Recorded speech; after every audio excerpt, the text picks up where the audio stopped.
ఎవరిని వదులుకోవట్లేదు. అందరూ రావాల్సిందే, అందరూ ఉపవాసం ఉండాల్సిందే.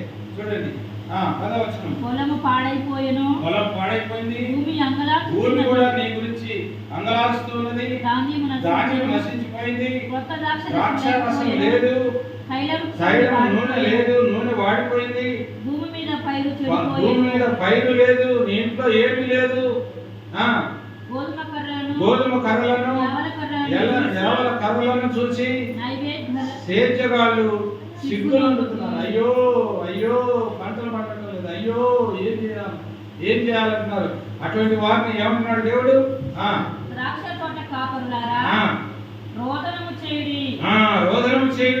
ద్రాక్ష చెట్లు చెడిపోయెను, అంజూరపు చెట్లు వాడిపోయెను. కాబట్టి చెడిపోయినటువంటి మీ శరీరాలను, చెడిపోయినటువంటి ఆత్మల పట్ల అదే దేవుడు కోరుకున్నది.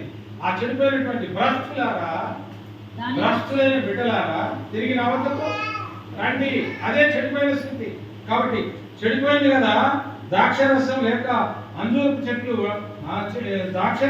ద్రాక్ష చెట్లు ఎండిపోయాను, చెడిపోయాను, వాడిపోయాను, దానిమ్మ చెట్లను, ఈత చెట్లను, జల్దారు చెట్లను, తోట చెట్లన్నీ వాడిపోయాయి. ఎక్కడ ఏ భాగంలో చూసినా దేవుని యొక్క శరణం ఎక్కడా నీకు దొరకడం లేదు. దేవుడు ఎక్కడా నీకు అందుబాటులో లేడు. నీకు తోడున్నవాడు, లోకంలో ఉన్నవాడి కంటే గొప్పవాడు. కాబట్టి ఒక్కసారి పట్టుబట్టండి అంటున్నాడు దేవుడు.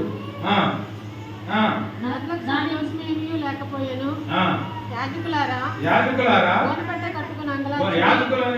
అసలు గోనెపట్ట కట్టుకోవడానికి వీలే లేదు. దేవుని మందిరంలో సేవ చేసేటటువంటి వాళ్ళు. కానీ దేవుడు ఏమంటున్నాడు తెలుసా? యాజకులారా, నా మందిరంలో రావద్దు, మీరు బయట ఉంది.